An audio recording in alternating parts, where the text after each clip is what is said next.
فرمایا عائشہ وعدہ کرو مجھ پر نیا کفن نہیں ڈالوگی۔ عائشہ یہ کپڑا جو تو نے کفن کے لیے منگایا مدینے کی کسی بیوہ کو دے دینا، سر پہ ڈال کے پردہ کر لے گی۔ عائشہ کسی یتیم کو دے دینا، وہ اپنا کرتا بنا لے گا، وہ غریب اپنا ننگ ڈھک لے گا، مجھے نئے کفن کی کوئی ضرورت نہیں۔ اللہ کے یہاں کفن نہیں دیکھے جاتے، اس کے یہاں تو اعمال دیکھے جاتے ہیں۔ تو آج کے بیان کا عنوان ہے حضرت عمر فاروق رضی اللہ عنہ کا جنازہ۔ کو لکھ بھیجا ابو بکر کے یہاں اس سے کم آٹے میں گزارا ہو سکتا ہے، اتنا آٹا کم کر دیا جائے۔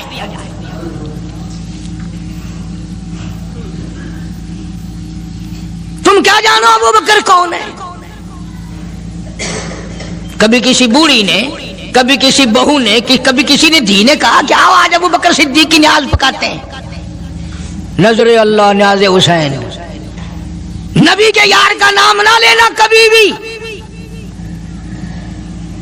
امام الانبیاء محبوب کبریا حضرت محمد مصطفیٰ صلی اللہ تعالی علیہ وسلم نے فرما دیا، او لوگوں، امت کے تمام لوگوں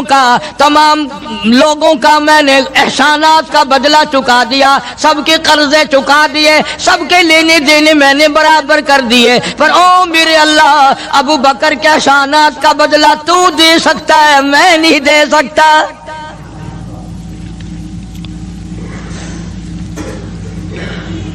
سارا گھرانہ بڑا عجیب ہے، گھر کا گھر بڑا عجیب ہے۔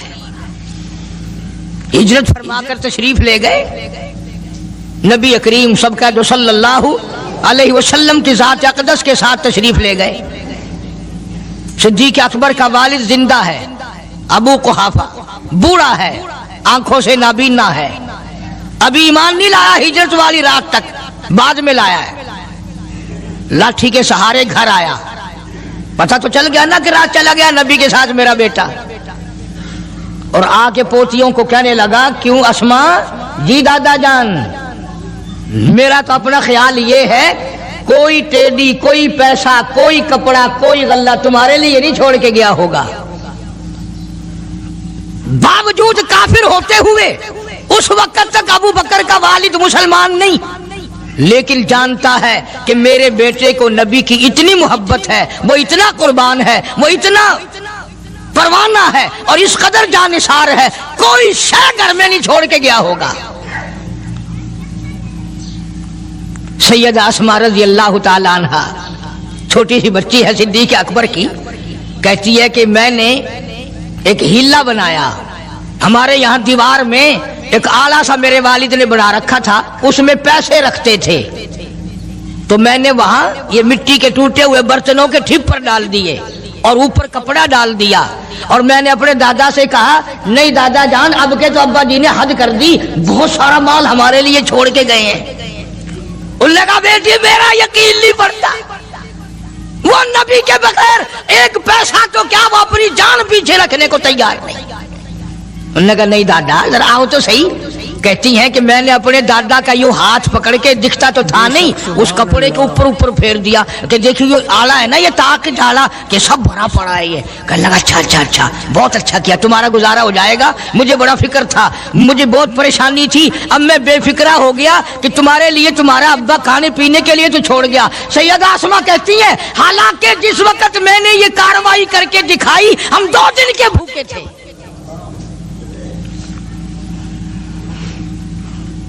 ہزاروں روپیہ جتنا بھی مال تھا گھر میں، جب نبی کے ساتھ گئے سارا پلے باندھ کے لے گئے، نہ جانے کہاں کام آئے گا۔ یہ وہ سیدہ اسماء رضی اللہ تعالیٰ عنہ جس کا حال یہ ہے سارا دن کھجوروں کی گٹھلیاں اکٹھی کرتی ہے، شامن کو ہامن دستے میں کوٹ کر شام کو پانی میں گھول کر پی جاتی ہے، ساری رات مصلی پہ کھڑی ہو کے قرآن پڑھتی ہے۔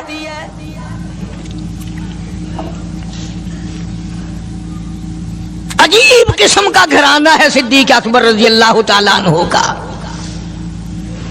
غربت نہیں تھی، سارے کا سارا قربان کر کے غربت بنا دی، نہیں دیکھا آل کو، نہیں دیکھا مال کو، نہیں دیکھا اپنی جان کو، سب کچھ قربان کر دیا۔ امام الانبیاء محبوب کبریا حضرت محمد مصطفیٰ صلی اللہ تعالی علیہ وسلم نے اس قدر رفاقت جوڑی، اس قدر یاری بنائی کہ کبھی بھی الگ نہیں ہوئے۔ آج تم قرآن پڑھتے ہو، قاری حنیف قرآن پڑھتا ہے، کیا اثر ہوگا کسی پہ؟ جناب ابو بکر صدیق رضی اللہ تعالیٰ عنہ مکہ مکرمہ میں نماز کی نیت باندھ کر قرآن کریم کی تلاوت کرتے ہیں۔ علماء نے لکھا ہے کہ پہاڑ بھی ہلنے لگ جاتے تھے، اور کافروں نے نبی پاک سب کہہ دو صلی اللہ علیہ وسلم سے شکایت کی کہ اپنے ابو بکر کو کہو یہ رات کو قرآن زور سے نہ پڑھے، ہمارے بیوی بچوں پہ اثر ہوتا ہے، ہمارے بچے مسلمان بننے کے لیے تیار ہو جاتے ہیں، ہماری عورتیں قرآن سن کر کفر چھوڑ کر مسلمان بننے کو تیار ہو جاتی ہیں، ابو بکر سے کہو یہ آہستہ قرآن پڑھا کرے۔ یعنی اس کی زبان میں اس قدر تاثیر تھی اور اس قدر اللہ تبارک و تعالیٰ نے خوف رکھا تھا، جو صدیق کی زبان سے قرآن سنتا تھا مسلمان بننے کے لیے تیار ہو جاتا تھا۔ آج ہم قرآن پڑھیں، حدیث پڑھیں، کچھ بھی پڑھیں، اثر نہیں ہوتا۔ کیسے ہو؟ ہمارے یہاں دلوں میں جگہ ہو جبھی تو بات بنے۔ اس لیے قرآن کریم کہتا ہے کلا بل ران علی قلوبہم ما کانوا یکسبون، گناہ کرتے کرتے، حرام کھاتے کھاتے اس قدر دل کالے ہو گئے، اب قرآن کے لیے، دین کے لیے، ایمان کے لیے گنجائش کوئی نہیں، اندر گنجائش ختم ہو گئی، سارا دل بھر گیا۔ فرمایا کلا انہم عن ربہم یومئذ لمحجوبون، ہرگز ایسا نہیں جو لوگوں کا خیال ہے، دین ان کے خیالات پہ نہیں چل سکتا۔ جناب ابو بکر صدیق رضی اللہ تعالیٰ عنہ بیمار ہیں، آخری وقت قریب ہے، اللہ اللہ۔ سیدہ عائشہ صدیقہ رضی اللہ تعالیٰ عنہ کے ہاتھ میں نیا کپڑا دیکھا، بیٹی کے ہاتھ میں نیا کپڑا دیکھا، صدیق اکبر رضی اللہ تعالیٰ عنہ نے فرمایا بیٹی یہ کپڑا کیسا ہے؟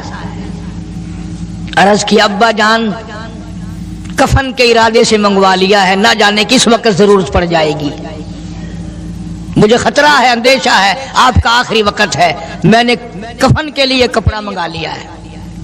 اللہ اکبر۔ ناراض ہوئے، فرمایا عائشہ وعدہ کرو مجھ پر نیا کفن نہیں ڈالو گی۔ عائشہ یہ کپڑا جو تو نے کفن کے لیے منگایا مدینے کی کسی بیوہ کو دے دینا، سر پہ ڈال کے پردہ کر لے گی۔ عائشہ کسی یتیم کو دے دینا، وہ اپنا کرتا بنا لے گا، وہ غریب اپنا ننگ ڈھک لے گا، مجھے نئے کفن کی کوئی ضرورت نہیں۔ اللہ کے یہاں کفن نہیں دیکھے جاتے، اس کے یہاں تو اعمال دیکھے جاتے ہیں۔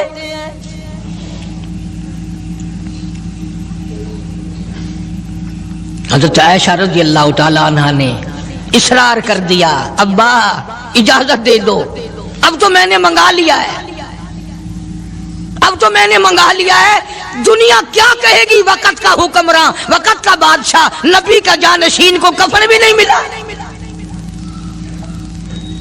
پھر دوسرا رخ اختیار کیا ہے صدیق اکبر سب کہہ دو رضی اللہ تعالیٰ عنہ۔ فرمایا عائشہ او میری بیٹی، نبی کریم صلی اللہ تعالیٰ علیہ وسلم کا آخری وقت تیری گود میں آیا، تیرے سامنے آیا، تو نے آقا مدنی صلی اللہ علیہ وسلم کا آخری وقت دیکھا۔ حضرت عائشہ رونے لگی، ہاں میں نے دیکھا، سب کچھ مجھے معلوم ہے، پر عائشہ شہنشاہ کائنات کا کفن بتا۔ اس مدنی کریم صلی اللہ علیہ وسلم کا، دو جہان کے بادشاہ کا، یتیموں کے وارث کا، بیواؤں کے سہارے کا، دو جہان کے سردار، دو جہان کی رحمت حضرت محمد کریم صلی اللہ علیہ وسلم کا کفن بتا۔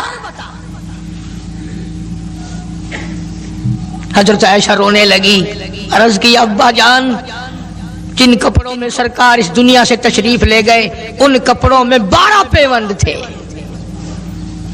12 ٹاکیاں تھی۔ فرمایا عائشہ پھر تیرا کیا خیال ہے، میرا محبوب ٹاکیوں میں گیا ہو میں نئے پہن کے جاؤں؟ جن کپڑوں میں میری وفات ہو یہی میرے کفن میں استعمال کرنا، یہی کپڑے مجھے کفن میں دے دینا جو میرے جسم پہ ہیں، اس لیے کہ جب میں اپنے آقا سے ملوں گا تو شرمندگی نہ ہو۔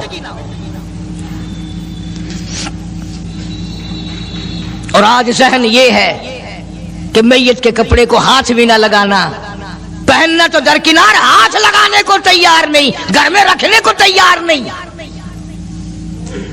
یوں لکڑی سے اٹھا کر پرے پرے پھینکتے ہیں، آگ لگاتے ہیں، نہلانے والے کو دے دیتے ہیں، وہ بھی نہیں پہنتا، یوں ہی گلیوں میں نالیوں میں پھینک جاتا ہے۔ نہ تیرا باپ مرا، جب تجھے نفرت ہے کپڑوں سے، مردہ نوانے والے کا وہ ماما لگتا ہے، وہ کیوں پہنے؟ عرض کرنے کا مقصد یہ کہ ان حضرات کی زندگی تو دیکھو، اور وفات شریف سے پہلے 2.5 برس جو وظیفہ لیا، جو تنخواہ لی سرکاری خزانے سے، خیبر کی زمین بیچ کر صدیق اکبر رضی اللہ تعالیٰ عنہ نے 2.5 برس کی تنخواہ کا حساب کر کے وہ ساری تنخواہ جو لی تھی بیت المال میں واپس داخل کر کے پھر دنیا سے رخصت ہوئے۔ جو تنخواہ لی تھی 2-2.5 سال میں وہ ساری کی ساری واپس کر دی جناب ابو بکر صدیق رضی اللہ تعالیٰ عنہ نے، کہ میں مسلمانوں کا پیسہ کھا کے نہیں مرنا چاہتا، چاہے تنخواہ کے طور پر تھا، کل قیامت میں میرے لیے رکاوٹ نہ بن جائے۔ آج مجھے اور آپ کو تو یہ تلاش بھی نہیں کہ اپنا حلال کے پیسوں سے کفن تو بنا کے رکھ لیں۔ ایئر کنڈیشن کا ہر وقت ذکر ہے، گھر میں ہونا چاہیے، فریج ہونا چاہیے، پنکھے ہونے چاہیے، یہ ہونا چاہیے، کار ہونی چاہیے، موٹر ہونی چاہیے، یہ ہونا چاہیے، اور کبھی گھر میں یہ ذکر بھی ہوا کہ حلال کا کفن بھی ہونا چاہیے۔ وہ کدھر سے آئے گا؟ اس کے لیے کون انتظام کرے گا؟ کون ہم نے گھر میں پیدا کر رکھا ہے جو اس وقت یہ بات دیکھ کر کفن لائے گا؟ اس لیے قرآن کریم نے اعلان کر دیا، لوگوں اپنا سب کچھ پاک صاف بن کے دنیا سے جاؤ، اپنا بدن بھی پاک ہو، عمل بھی پاک ہو، پیٹ بھی پاک ہو، کفن بھی پاک ہو۔ ان ساری میں وہ بات کرتا ہوں جس سے نہ دیوبندی بچے، نہ بریلوی بچے، نہ شیعہ بچے، نہ سنی بچے۔ موت کا جھٹکا تو سب کو لگنا ہے نا، اور ایسا لگتا ہے لاکھوں برس تک منہ کڑوا رہتا ہے۔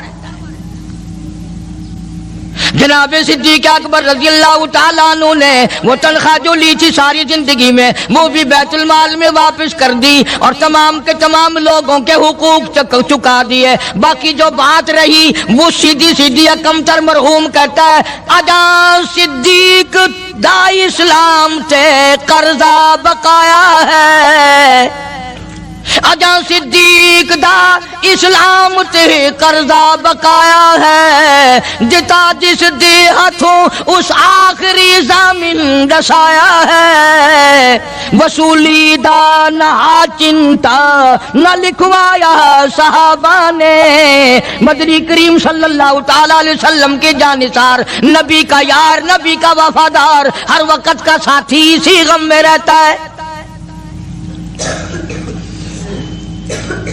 اور وصیت کی کہ مجھے غسل دینا، میرے انہی کپڑوں میں دفن کرنا، اور فرمایا میرا جنازہ اٹھا کر حجرے مبارک کے سامنے لے جانا، حجرے عائشہ کے سامنے لے جانا، توجہ کرنا، نیند نہ کرو۔ اور یوں فرمایا نبی پاک صلی اللہ علیہ وسلم کی جہاں قبر شریف ہے، حضور کا حجرہ ہے، روضہ ہے، دروازے پہ کھڑے ہو کر آواز لگانا، کالی کملی والے صدیق آ گیا ہے۔ فرمایا اگر اجازت ہو تو اندر دفن کرنا، اور اگر اجازت نہ ہو تو جنت البقیع میں لے جانا۔ علماء کہتے ہیں کہ جب میت کو جا کر کے روضہ اقدس صلی اللہ علیہ وسلم کے سامنے رکھا اور آواز لگائی تو دروازہ خود بخود کھل گیا اور آواز آئی دیر نہ کرو، محبوب کو محبوب سے ملا دو۔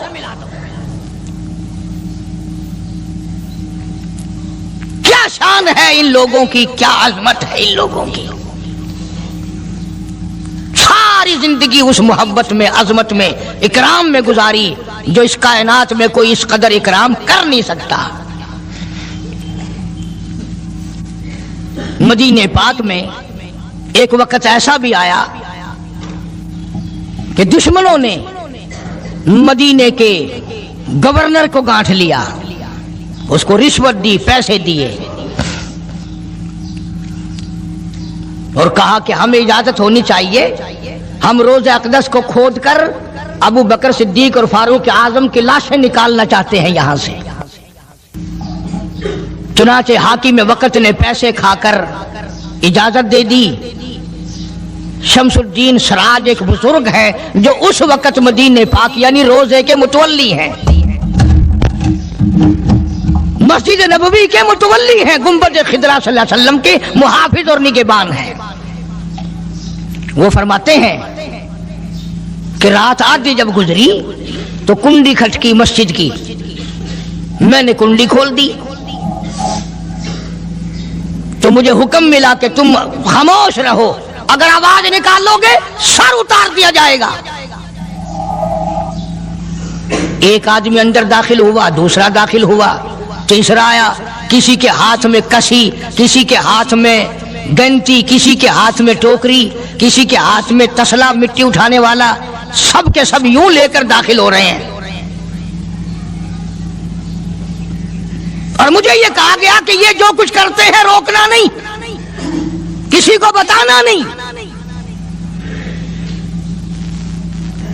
شمس الدین سراج بزرگ رحمت اللہ علیہ کہتے ہیں وہ جب 40 کے 40 اندر داخل ہو گئے، پچھلے نے مجھے اشارہ کیا دروازہ بند کر دے، اب کسی اور کو اندر نہ آنے دینا۔ وہ اللہ والا کہتا ہے مجھے بتا تو دیا گیا تھا دونوں جلیل القدر صحابہ حضرت شیخین کی بے ادبی کریں گے، قبر کھود دیں گے، ان کی میت نکالیں گے۔ فرماتے ہیں میں نے دروازہ بند کر دیا، میں سجدے میں گر گیا، مولا او میرا بس نہیں، میرا کوئی چارہ نہیں، میری حکومت نہیں، میری فوج نہیں، میرا لشکر نہیں، میرے پاس توپ نہیں، میرے پاس لشکر نہیں، او میرے مولا میں نے سنا ہے جیسے نبوت کا محافظ تو ہے، اسی طرح صدیق کی صداقت کا، فاروق کی عدالت کا بھی تو ہی نگہبان ہے۔ مولا میری موت بھیج دے میں نہ دیکھوں۔ شمس الدین سراج بزرگ کہتا ہے کہ اللہ کا حکم ہوا، میں نے بھی دعا تو کی تھی رو رو کے، میرے دیکھتے دیکھتے، توجہ کرنا لفظ سمجھو، میرے دیکھتے دیکھتے مسجد نبوی میں زمین پھٹی اور بمے چوکریوں کے، بمے سامان کے 40 کے 40 کو زمین نگل گئی۔ اللہ تم سب کو مدینہ پاک جانا نصیب فرمائے۔ وہ جو قالین بچھے ہوئے ہیں نا، کسی پرانے عرب سے اب بھی پوچھ لینا، لمبا کالا کالا نشان لگا ہوا ہے، یہ نشانی ہے کہ وہ کالے جو تھے نا اندر کے کالے، وہ سب یہاں کا رکھ ہوئے ہیں۔ یعنی خدا صدیق اکبر کا، فاروق اعظم کا، نبی کے یاروں کا اتنا بڑا محافظ ہے، جو بدنیت سے آئے تھے ان سب کو زمین نگل گئی۔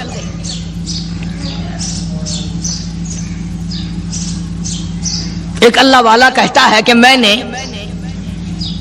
مدینہ پاک میں حاضری دی اور حضور کریم صلی اللہ علیہ وسلم کے روضہ اقدس پہ سلام پڑھا، اور میں صدیق اکبر کے موضع شریف کے سامنے کھڑا ہو کر سلام عرض کر رہا تھا، پڑھ رہا تھا۔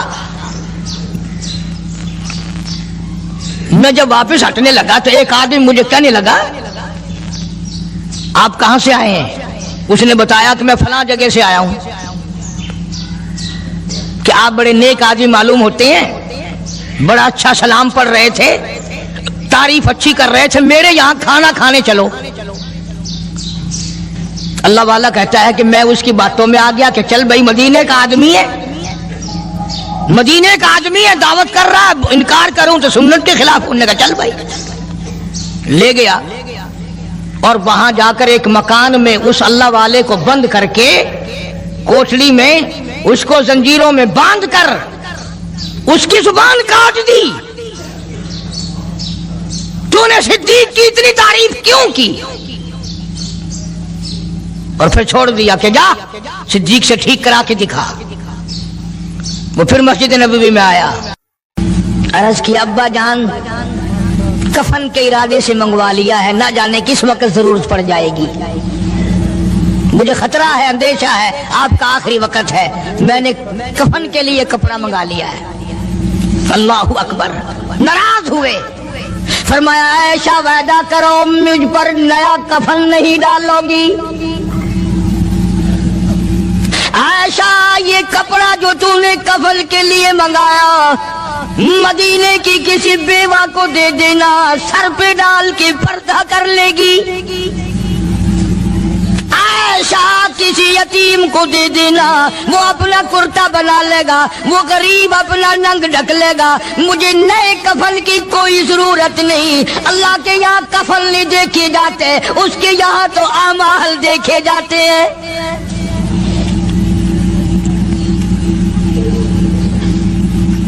حضرت عائشہ رضی اللہ تعالی عنہ نے اصرار کر دیا, ابا اجازت دے دو, اب تو میں نے منگا لیا ہے, اب تو میں نے منگا لیا ہے, دنیا کیا کہے گی؟ وقت کا حکمراں, وقت کا بادشاہ, نبی کا جانشین کو کفن بھی نہیں ملا. پھر دوسرا رخ اختیار کیا ہے صدیق اکبر سب کے جو رضی اللہ تعالی عنہ. فرمایا عائشہ او میری بیٹی, نبی کریم صلی اللہ تعالی علیہ وسلم کا آخری وقت تیری گود میں آیا, تیرے سامنے آیا, تو نے آقا مدنی صلی اللہ علیہ وسلم کا آخری وقت دیکھا. حضرت عائشہ رونے لگی, ہاں میں نے دیکھا, سب کچھ مجھے معلوم ہے, پر عائشہ شہنشاہ کائنات کا کفن بتا. اس مدنی کریم صلی اللہ علیہ وسلم کا, دو جہان کے بادشاہ کا, یتیموں کے وارث کا, بیواؤں کے سہارے کا, دو جہان کے سردار, دو جہان کی رحمت حضرت محمد کریم صلی اللہ علیہ وسلم کا کفن بتا. حضرت عائشہ رونے لگی, عرض کی ابا جان جن کپڑوں میں سرکار اس دنیا سے تشریف لے گئے ان کپڑوں میں 12 پیوند تھے, 12 ٹاکیاں تھی. فرمایا عائشہ پھر تیرا کیا خیال ہے, میرا محبوب ٹاکیوں میں گیا ہو, میں نئے پہن کے جاؤں؟ جن کپڑوں میں میری وفات ہو یہی میرے کفن میں استعمال کرنا,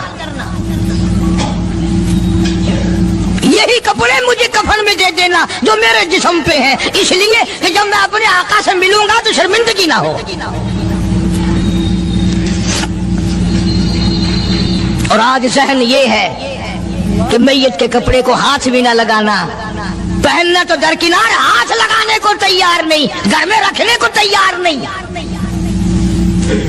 یوں لکڑی سے اٹھا کر پرے پرے پھینکتے ہیں, آگ لگاتے ہیں, نہلانے والے کو دے دیتے ہیں, وہ بھی نہیں پہنتا, یوں ہی گلیوں میں نالیوں میں پھینک جاتا ہے. تیرا باپ مرا, جب تجھے نفرت ہے کپڑوں سے, مردہ نوانے والے کا وہ ماما لگتا ہے, وہ کیوں پہنے؟ عرض کرنے کا مقصد یہ کہ ان حضرات کی زندگی تو دیکھو. اور وفات شریف سے پہلے 2.5 برس جو وظیفہ لیا, جو تنخواہ لی سرکاری خزانے سے, خیبر کی زمین بیچ کر صدیق اکبر رضی اللہ تعالیٰ عنہ نے 2.5 برس کی تنخواہ کا حساب کر کے وہ ساری تنخواہ جو لی تھی بیت المال میں واپس داخل کر کے پھر دنیا سے رخصت ہوئے. جو تنخواہ لی تھی 2-2.5 سال میں وہ ساری کی ساری واپس کر دی جناب ابو بکر صدیق رضی اللہ تعالیٰ عنہ نے, کہ میں مسلمانوں کا پیسہ کھا کے نہیں مرنا چاہتا, چاہے تنخواہ کے طور پر تھا, کل قیامت میں میرے لیے رکاوٹ نہ بن جائے. آج مجھے اور آپ کو تو یہ تلاش بھی نہیں کہ اپنا حلال کے پیسوں سے کفن تو بنا کے رکھ لے, ایئر کنڈیشن کا ہر وقت ذکر ہے، گھر میں ہونا چاہیے، فریج ہونا چاہیے، پنکھے ہونے چاہیے، یہ ہونا چاہیے، کار ہونی چاہیے، موٹر ہونی چاہیے، یہ ہونا چاہیے، اور کبھی گھر میں یہ ذکر بھی ہوا کہ حلال کا کفن بھی ہونا چاہیے۔ وہ کدھر سے آئے گا؟ اس کے لیے کون انتظام کرے گا؟ کون ہم نے گھر میں پیدا کر رکھا ہے جو اس وقت یہ بات دیکھ کر کفن لائے گا؟ اس لیے قرآن کریم نے اعلان کر دیا، لوگوں اپنا سب کچھ پاک صاف بن کے دنیا سے جاؤ، اپنا بدن بھی پاک ہو، عمل بھی پاک ہو، پیٹ بھی پاک ہو، کفن بھی پاک ہو۔ ان ساری میں وہ بات کرتا ہوں جس سے نہ دیوبندی بچے، نہ بریلوی بچے، نہ شیعہ بچے، نہ سنی بچے۔ موت کا جھٹکا تو سب کو لگنا ہے نا، اور ایسا لگتا ہے لاکھوں برس تک منہ کڑوا رہتا ہے۔ جناب صدیق اکبر رضی اللہ تعالیٰ عنہ نے وہ تنخواہ جو لی تھی ساری زندگی میں، وہ بھی بیت المال میں واپس کر دی اور تمام کے تمام لوگوں کے حقوق تک چکا دیے۔ باقی جو بات رہی وہ سیدھی کمتر مرحوم کہتا ہے، اجا صدیق دا اسلام سے قرضہ بقایا ہے، اجا صدیق دا اسلام تے قرضہ بقایا ہے، جتا جس دے ہاتھوں اس آخری زمین دسایا ہے، وصولی دا نہ چنتا نہ لکھوایا صحابہ نے۔ مدنی کریم صلی اللہ تعالی علیہ وسلم کے جانثار، نبی کا یار، نبی کا وفادار، ہر وقت کا ساتھی اسی غم میں رہتا ہے، اور وصیت کی کہ مجھے غسل دینا، میرے انہی کپڑوں میں دفن کرنا، اور فرمایا میرا جنازہ اٹھا کر حجرے مبارک کے سامنے لے جانا، حجرے عائشہ کے سامنے لے جانا، توجہ کرنا، نیند نہ کرو۔ اور یوں فرمایا نبی پاک صلی اللہ علیہ وسلم کی جہاں قبر شریف ہے، حضور کا حجرہ ہے، روضہ ہے، دروازے پہ کھڑے ہو کر آواز لگانا، کالی کملی والے صدیق آ گیا ہے۔ فرمایا اگر اجازت ہو تو اندر دفن کرنا، اور اگر اجازت نہ ہو تو جنت البقیع میں لے جانا۔ علماء کہتے ہیں کہ جب میت کو جا کر کے روضہ اقدس صلی اللہ علیہ وسلم کے سامنے رکھا اور آواز لگائی تو دروازہ خود بخود کھل گیا، اور آواز آئی دیر نہ کرو، محبوب کو محبوب سے ملا دو۔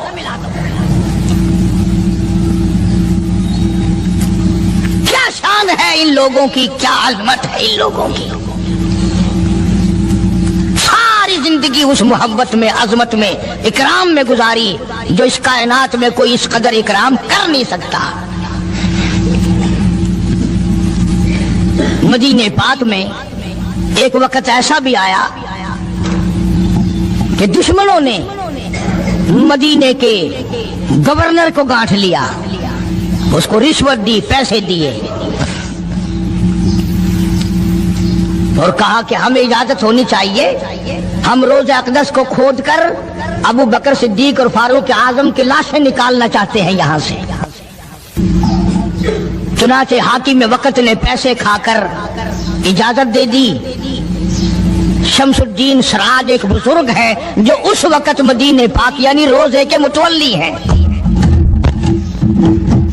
مسجد نبوی کے متولی ہیں، گنبد خضرا صلی اللہ علیہ وسلم کے محافظ اور نگہبان ہیں۔